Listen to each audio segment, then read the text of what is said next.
title of our show today is Who Cares? Or you could also say it, WHO cares. Well, no matter how you look at it, we're definitely going to be talking about the World Health Organization in today's Taiwan Insider. I'm Andrew Ryan. I'm Natalie So. Let's first take a look at what's been on our radar. Taiwan evacuated 367 citizens from China's Hubei province on 2 charter flights this week. They had been stranded since the coronavirus pandemic broke out in Hubei's capital, Wuhan, late last year.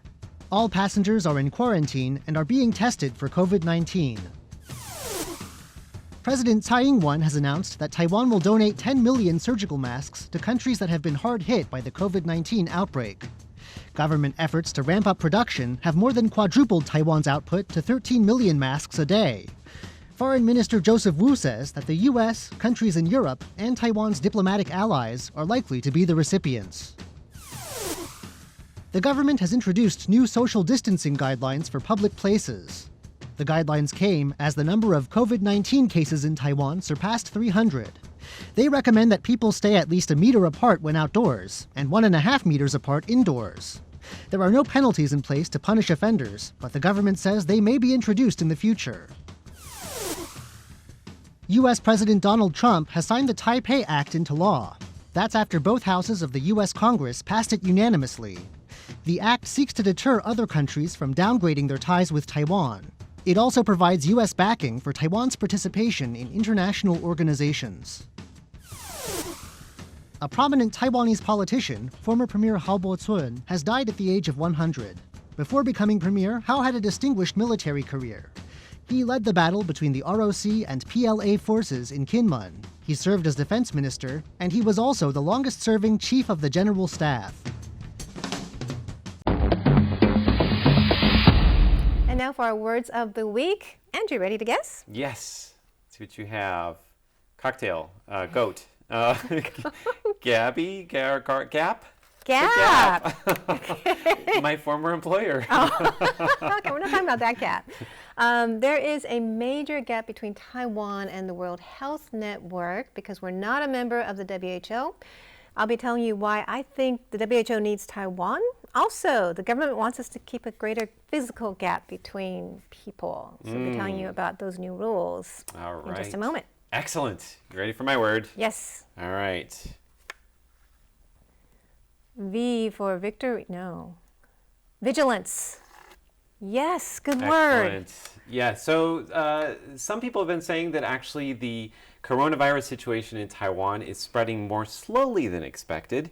However, the health minister and other health officials are saying it's important, really important right now to continue staying vigilant. So maintain vigilance, everybody. Great idea. All right, let's put these words up on the shelf. And today I have one more thing I want to put up on the shelf. Wow, did you make that, Andrew? Yes, I did. I actually made this. This is in solidarity with all our brothers and sisters around the world wearing masks, especially those who have faced discrimination or racism for protecting themselves and protecting others. So let's put this up on the wall.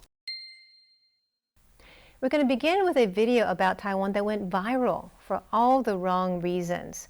Radio Television Hong Kong journalist Yvonne Tong asked the WHO Assistant Director Bruce Aylward a great question about Taiwan. Will the WHO consider Taiwan's membership?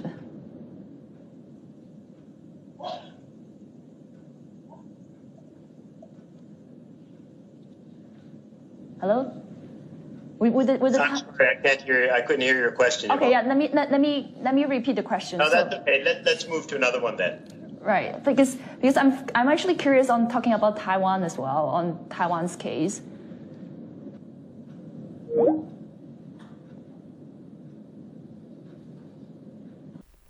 Now at the end of the clip there, it looks as though he's actually hung up on the call in order to evade answering the question about Taiwan. Now, as you can imagine, that created quite a stir, and we'll be sharing some of those responses with you in just a moment in #Taiwan. But for now, suffice it to say, the response was so strong that the WHO came out the next day and said that it has been working with Taiwan experts. But the following day, Taiwan's foreign ministry said the WHO statement misrepresented the facts and that Taiwan wants to join the WHO. Now, in light of the current pandemic, I'd say the WHO needs Taiwan. And that's the topic of today's Taiwan Explained.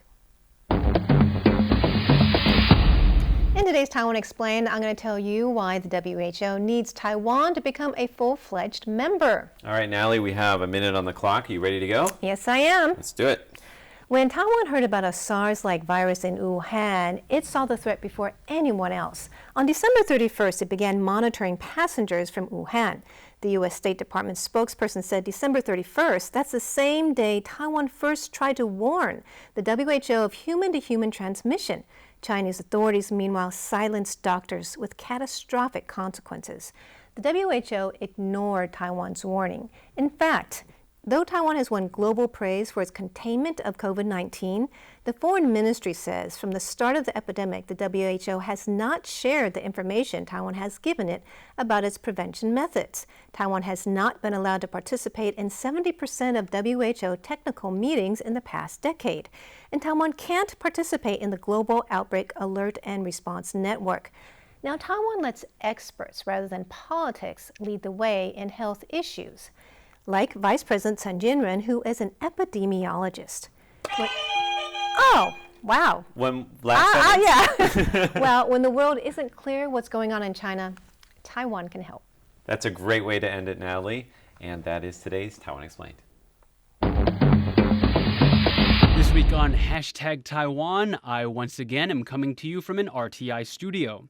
Now, for those of you that missed last week's show, I'm doing this because Natalie, Andrew, and I are trying to maintain social distance. Now, as always, I would like to assure everybody out there who misses me that I'm fine. Anyway, the hot topic of this week is the interview clip with Assistant Director General of the WHO, Bruce Aylward, you were shown earlier. Now, for how unusual and bizarre and blatant it was, it drew a huge response in the media and online.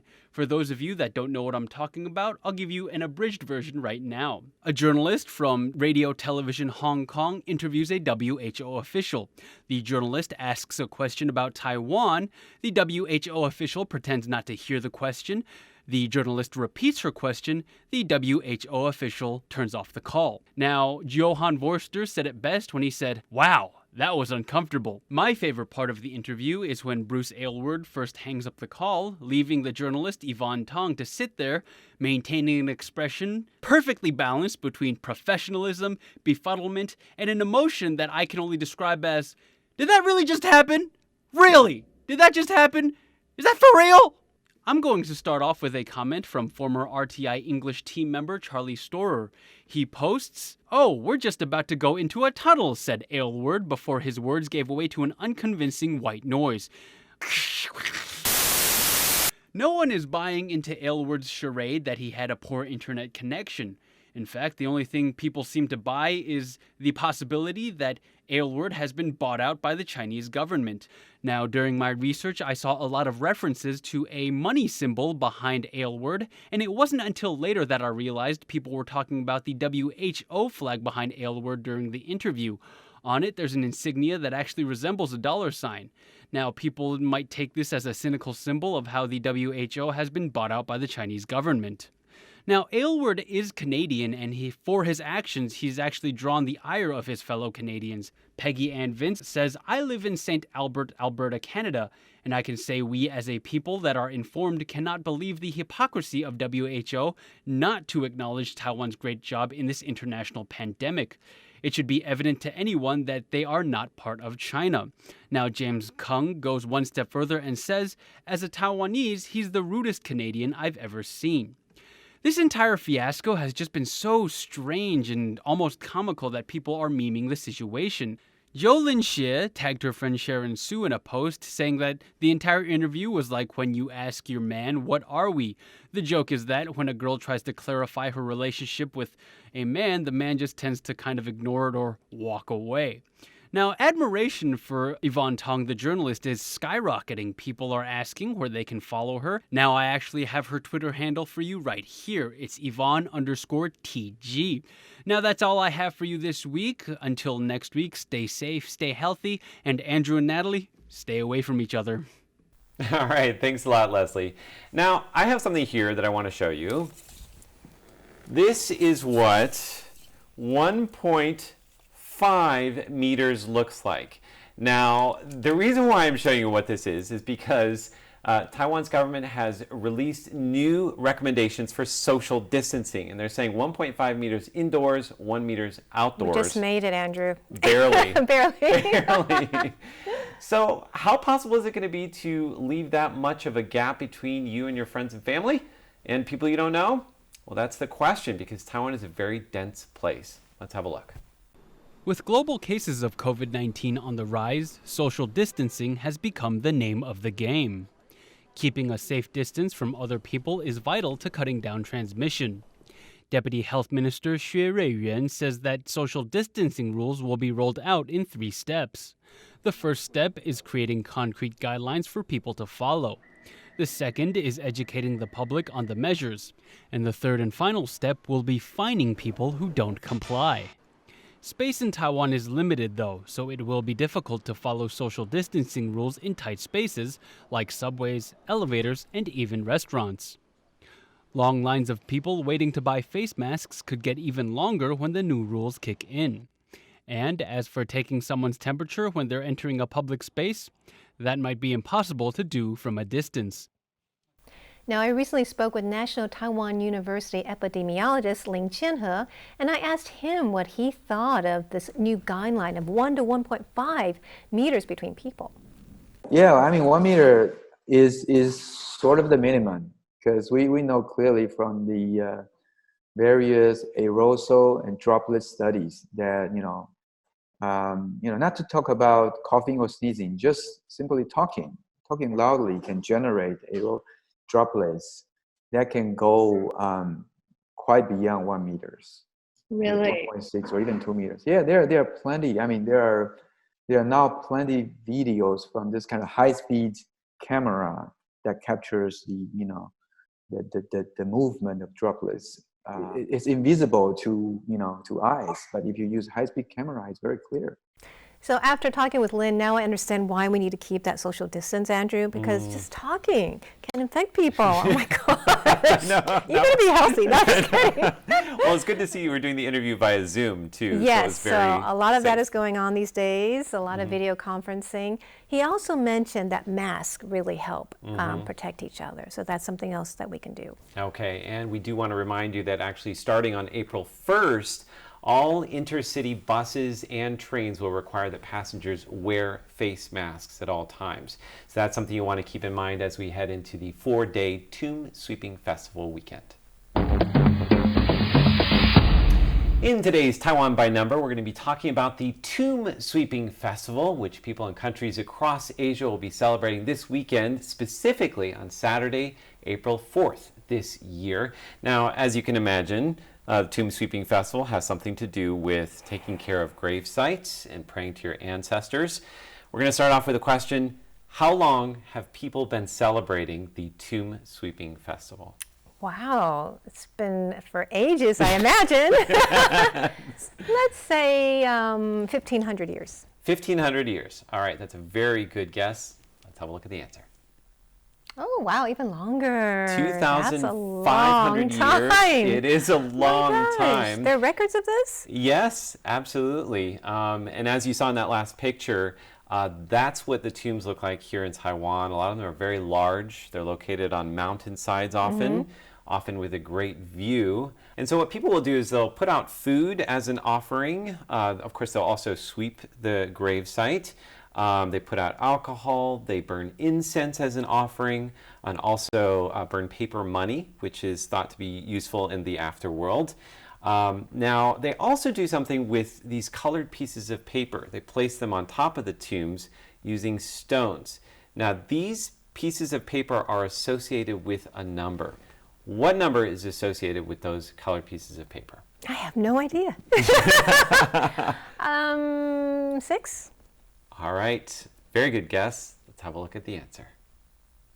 Oh, wow. So it's 5. You can see on the tomb in the back there, they've used stones to place these 5 colored pieces of paper on the top of the tomb. And that's sort of symbolic of, I guess, helping your ancestors renovate or upgrade the roof on the house in the afterworld. Are you serious? Yes. That's interesting. And the 5 colors, don't ask me specifically which 5 they are because it could be many different colors, but most often we see red, yellow, and white, and then a variety of other colors to add up to 5. So, finally today I want to tell you about a very famous Chinese scroll painting which is connected to this festival, the Tomb Sweeping Festival. It is called Along the River during the Qingming Festival. I've heard that, yeah. It's a really long painting, right? That's right. I actually want to show you the painting. Let's have a look at that. So down at the bottom, see that long strip there? That's the shape of the painting. It's 5 meters long and 25 centimeters high, and you can see some of the detail in the top picture that you can see there. That's just a tiny part of it, which is located in the square at the bottom left. Now, this painting was created by artist Zhang Zeduan in the 12th century in the Song Dynasty. What's amazing about it is that it shows the festival, the Tomb Sweeping Festival, and the many scenes of everyday life. So it's a very celebratory picture. And you can see what life was like at that time, too, Absolutely. And I think this is Kaifeng in China as the city. So I want to ask you, how many humans are featured in this picture? That's interesting. 120? All right, let's have a look at the answer. Oh, wow, that many! 814 humans. There are also 28 boats, 60 animals, 30 buildings, 20 vehicles, 8 sedan chairs, and 170 trees. Cool. I have to tell you, whoever counted all those deserves an award. Too. Well, that's a great painting. No wonder people love that painting. Absolutely. And there's a copy that's located in the National Palace Museum right here in Taipei. Cool. So, you know, if you look at that painting, you can see that those people aren't actually keeping a social distance. They're pretty packed tightly in there. So I think a lot of people are a little bit worried about celebrating the Tomb Sweeping Festival this year. But don't worry, the city of Taichung has a creative and safe way for you to celebrate from home. Let's have a look. With just a few clicks of a button, it's now possible to do your tomb sweeping duties from the comfort of your own home, as long as the deceased is buried at one of Taichung's public burial sites. The website offers videos of 34 public columbariums, or repositories for bones, located throughout Taichung. The service is available not just for Buddhists and Taoists, but for people of other religions too. Taichung City launched the site to encourage people to pay their respects online instead of in person. The goal is to help reduce the crowds in the run-up to the Tomb Sweeping Festival, and that, in turn, will help curb the spread of COVID-19. Public reaction has so far been mixed. While some say they prefer the traditional way of praying at grave sites, others appreciate the convenience. And now it's time for our lightning round news quiz. Andrew has 60 seconds to answer as many questions from the news this week as he can, and you can play along at home if you like. Are you ready, Andrew? Send help. This shouldn't be too hard. Okay. Okay, ready? Yes. Go. How many masks is Taiwan going to donate to other countries? 10 million. Good. Where did over 350 Taiwanese fly back from this week? Hubei in China. Yes. What new 1 million NT dollar product are Taiwan 7-Elevens now selling? Oh, pass. Boats. Boats? Yes. Okay. What did the health minister say was the social cost in NT dollars of each COVID-19 patient? Social cost? I don't know, $2,000. About 2 million NT dollars. Oh. Misunderstood the question. Okay. What U.S. officials spoke in favor of Taiwan's participation in the World Health Assembly this week? Morgan,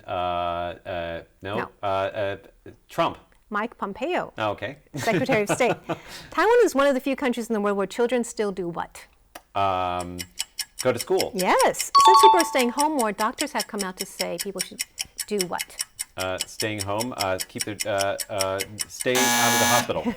Exercise. That's because sitting too long, like 6 hours straight, increases the risk of stroke and premature death. Also, there is a research that came out this week about teenagers. And if they sit too long, they have an increased risk for what?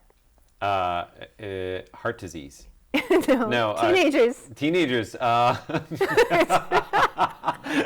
They sit too long.